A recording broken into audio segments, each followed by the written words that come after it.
As we approach the 2020 U.S. Census, many groups across the country are working together to make sure that their communities are prepared and participating for federal funding that is associated with the census. One California-based group called High Count is doing just that, well ahead of the deadline. So joining me now is our communications director, Galitsky, to explain the reason behind their push for an immigrant community to take part. So you've moved to California from Australia to help High Count out, to make sure that all Armenians in the state mark their ethnicity specifically on the census. Why do you feel so strongly about helping this cause? I mean, it's incredibly important for our community to be counted, not just our community, but all communities in California. There's a lot at stake in this census. We're talking about $700 billion in funding every year based on the count that the census is able to get.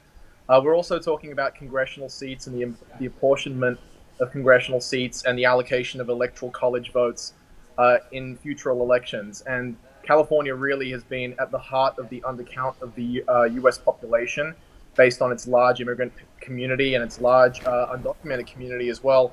As a result, there's a huge risk that California could actually lose out on a congressional seat after the apportionment next year. So we're very concerned about ensuring that there is a complete count, both in terms of ensuring we get funding for our communities, but also for the political representation of our communities to not be adversely affected.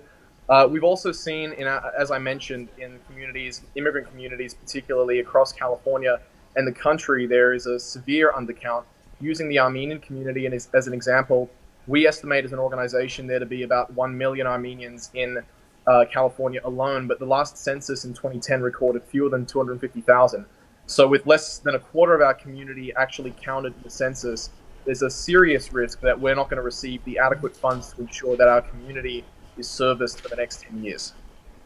So I called you because this also applies to any other community that is considering getting an accurate count on the census. What can anyone else take away from this effort, and what is really the goal here? As a state, we require every community to participate in the census. And there are a lot of obstacles for the participation of other immigrant communities, and they're all very interrelated factors. We're talking about the misinformation associated with the question of whether or not a citizenship-related question would be included in the census, the issues surrounding mistrust of government that exists amongst many immigrant communities when it comes to, for example, the countries they've migrated from. The Armenian community, for example, and this shares a lot of the same characteristics as other communities. Many of our members have come from countries such as Egypt or Syria, Iraq, Iran, and then as well from the former Soviet Union, Russia, and now Armenia, where the use of statistics and the collection of statistics such as these was often used to surveil their populations for the sake of categorization by the government, which often was very negative in the connotations that it had. So it's understandable that many communities across California, across the country, for that matter, are skeptical as to why the information is being collected and what that means for their security.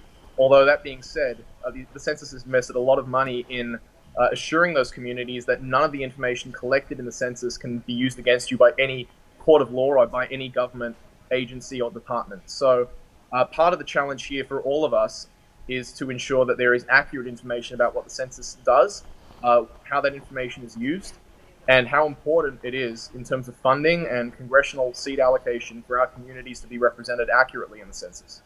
And so are you still seeing that kind of apprehension in your efforts as you've been working on this for the last few months?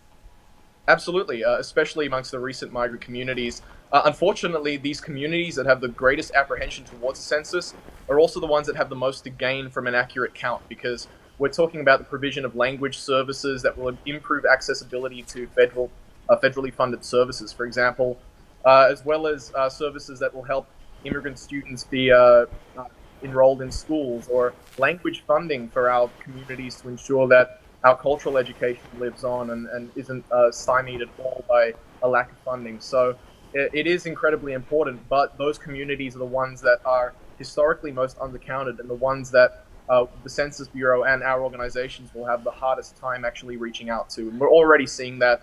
Why is this information being collected? Some are asking us. We've never seen the outcome of this funding in the past. Why should we participate this time?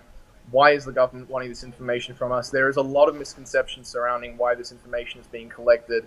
Part of our work as a community organization and what the Census Bureau and organizations such as the California Community Foundation, which has been supporting many community-based organizations, is ensuring there are trusted partners in the census process that can reach out to communities and assure them that there is no risk of this information being used against them, and slowly breaking down those misconceptions that are associated with the census from past experience in their home countries. Do they feel like participating could possibly put a target on their backs? And is there any evidence that this information isn't being gathered and used for different reasons other than funding these communities? So under Title 13 of the U.S. Code, the information collected in the census cannot be used for any reason other than statistical purposes, and that was upheld in 1982 by the Supreme Court and a number of other decisions over the years. So census workers are held to account throughout the course of their life. There's a 5-year prison sentence if any of this information is revealed, and a $250,000 fine. So there are security measures in place to ensure that that doesn't happen. But nonetheless, there is still an incredible amount of concern out there about what this information is going to be used for. When the citizenship question came up, for example, there was a lot of concern that this might result in undocumented individuals across the state and the country, as well as people on bridging visas, migrant visas that haven't yet achieved the citizenship status here, that they might be under increased pressure or surveillance, or like you said, have a target on their back. Although that information could never be used against them based on the legal restrictions for the use of that information, there was concern, for example, that this would create a kind of two-tiered system in the determination of how congressional seats were apportioned. So instead of apportioning seats on the basis of a total population of the state, you would apportion seats on the basis of the total voter percentage of a state, which would mean California, which has a 14%, 40% of the population are not citizens, they're immigrants here legally. That would result in a huge undercount and a reapportionment of seats from California to other states. So it's not so much the risks of that information being used for malign purposes, but what questions such as the potential citizenship question, but even the race questions mean as a deterrent for communities to accurately categorize themselves in the census. So are you guys also urging people who are undocumented to participate then? Absolutely. There is, and in our own community, in the Armenian community, we have a large number of undocumented Armenians, and we encourage them to participate because those groups are the ones that could potentially benefit the most from the type of funding that we would hope to be achieved through a complete census count. So we would never advise our community or undocumented members of our community to participate if we weren't assured that that data would not be used against them in any capacity. So the fact that there is no citizenship question in the census does provide us with an easier task when it comes to conveying the importance of the census to the community, encouraging them to participate. But it's important that everyone gets counted, regardless of age, citizenship status, whether they're documented or not, because the funding ultimately helps all of us. And so this happens every 10 years. How is a 2020 census different than the last decade? So the biggest difference is to do with the question of race and national origin in the census. In the last census, the categories that were there were white, black, Asian American, and then some other race. This time round, you can actually specify under white, black, Asian American what your specific national origins are. That's part of our campaign, is ensuring that Armenians write in the word Armenian under the relevant racial category to ensure that they are counted as Armenian in the census. But what we have seen, and what is unfortunate, is that there is this continuity in the way in which the census has been structured from 2010 to 2020. There was actually a proposal by the census in 2017 to change the question associated with race and ethnicity, instead of conflating the two terms, having the term ethnicity or national origin more overtly used in the question, and combining the previous question, question 8, which concerns Hispanic and Latin American origins, with the question about race, to have this all-inclusive question which would ask individuals whether they identify as white, Latin American, Hispanic, African American, Asian American, Middle Eastern or North African, Native American, Pacific Islander, and then some other race as another catch-all option. Unfortunately, that proposal was rejected ultimately, despite the fact that many members of the communities, Latin American communities, as well as Middle East, North African communities, were strongly in favor of introducing that type of census questionnaire, because it more accurately categorized the lived experiences of the people that it was involved in counting. For example, right now, Arab Americans, Arab Muslim Americans would be required to or categorized as white in the census, which is absolutely not reflective of their experience in this country, particularly given restrictions imposed on them on travel and the general discrimination that exists in society. Um, and the separation of the Hispanic and race categories has also resulted in serious undercounting of Latin and Hispanic Americans in the census too. So having and there were actually test results based on surveys conducted when the census first floated the idea of a more inclusive question that resulted in a much higher rate of reporting for these communities when given the option to not only categorize themselves in a more accurate way, but the option to write in what their ethnicity was. So the biggest difference is the fact that you can write in your identity, but there is more things similar between the current census and the 2010 census, disappointingly so, based on the proposal of the census back in 2017. And that's exactly what I was seeing, that there are ethnicities that are being grouped under a category. Like I saw North Africans and Mediterraneans are now being added under the white race on this census. Does that strike you as odd? It absolutely does. Like I mentioned, the lived experiences of a lot of people who would fall under that category does not reflect the white experience in the United States, for example. It's very confusing for our community in particular because they'll look at question 9 and they'll look at the first option, which says white, and it will say German, Polish, French, and then Egyptian, Lebanese. And many of our members of our community come from Lebanon and Egypt and will naturally be prompted by that suggestion to write those options in and under white. Ultimately, it doesn't change the outcome of the census count.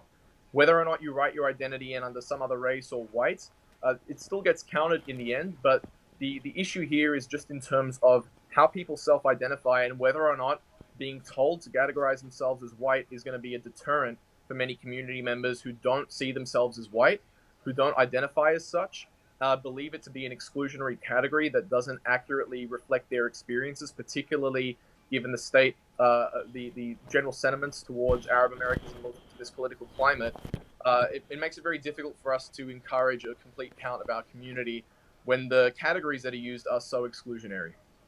And it sounds like this goes beyond a personal issue with people because this is tied to federal funding. So if a particular group isn't accurately counted and then they're all grouped under one race like white, does that mean then that they're not getting that funding? They will be receiving that funding. That isn't necessarily the issue. It's more just in terms of the issue of self-identification, but also. But then how would they know, for example, Egyptian is who is marking that box as white, and then the Egyptian community would be getting that money for their language resources or whatever else that they have in the community? So that ultimately, and this is the challenge here, is that the census has created a system where there are greater barriers towards self-identification. So people will be turned off immediately by the white option, and as a result, won't be properly counted. That's the biggest issue here, is that the white box or the restrictive racial categories act as a deterrent. So that's something we're trying to combat. We're actually encouraging our community to check the box some other race, because what we'd like to see in the future is by demonstrating a demand in our community and in other communities that share our interests or come from the same region, to identify separately as some other race, and then hopefully in a future census have a Middle East, North Africa category available that would more accurately categorize our communities to be an option. So that's the kind of messaging that we're putting out there, and we've seen many other communities as well encourage their members to write in their ethnicity rather than use the existing categories that the census has made available. So is there any sort of setback by marking that general box instead of handwriting in your specific ethnicity or national origin? In terms of perhaps looking at the overall picture and the face of the United States, there is an issue with having all these groups be identified as white for the purposes of just a general macro view of the demographic situation in the United States. Some people have suggested there are political motives behind the catch-all term white as a way of not reflecting the real face of the United States, which is, and the reality is that this is a majority minority country, and that's a fantastic thing. But in categorizing everyone as white, and in some cases, making it seem like categorizing yourself as white is preferable to writing in your ethnicity, it will ultimately result in undercounts of communities. So indirectly, having people identify as white will result in a greater rate of undercounting in the census. And then I also noticed that Hispanic or Latino is a separate question on the census. Let's say people of that origin end up marking that box specifically to accurately represent who they are. Again, what would you say to these people who feel like that could be making them a target for anything other than just as federal funding? The biggest risk here is actually not identifying as those groups. If you're not identifying as Latin American, Hispanic, there is a greater risk of funding not being given to those communities. So the problem, and this kind of goes back to the point I was making about distinguishing these categories, resulting in kind of producing a deterrent factor for communities to accurately categorize and identify themselves. It's important that communities be educated to the fact that this information cannot be used for anything other than producing statistics. And the greatest risk and the greatest negative outcome that could come from not identifying, because that would result in services not being provided to those specific communities. Unfortunately, a lot of migrant communities, particularly Hispanic and Latin American communities, do not receive funding because they are severely undercounted, because there is a belief that the information collected in the census will be used against them. And this kind of just perpetuates the absence of funding that these communities receive from the federal government. And so how can a person participate? Is this something they have to wait to come in their traditional mailbox, or is it online as well? So this is the first year the census can be completed online. The census will be mailing out postcards to every home address, and that will come with a 12-digit code that can be used to fill out the census online at my2020census.gov. So it is the first time that this is happening. That presents its own challenges, particularly in terms of accessibility for lower income communities and the elderly communities, which are also at the highest risk of being undercounted. Paper questionnaires will be sent to the areas that are designated hardest to count, so there will still be that option, but adding this layer of online filing for the census does have its unique challenges in terms of educating communities. But it is important to know that the census can be completed online or by phone as well as by mail traditionally. All right, thank you so much, Alex Galitsky with HideCount, for joining me and talking about this upcoming 2020 census. Thank you very much for having me. Appreciate it.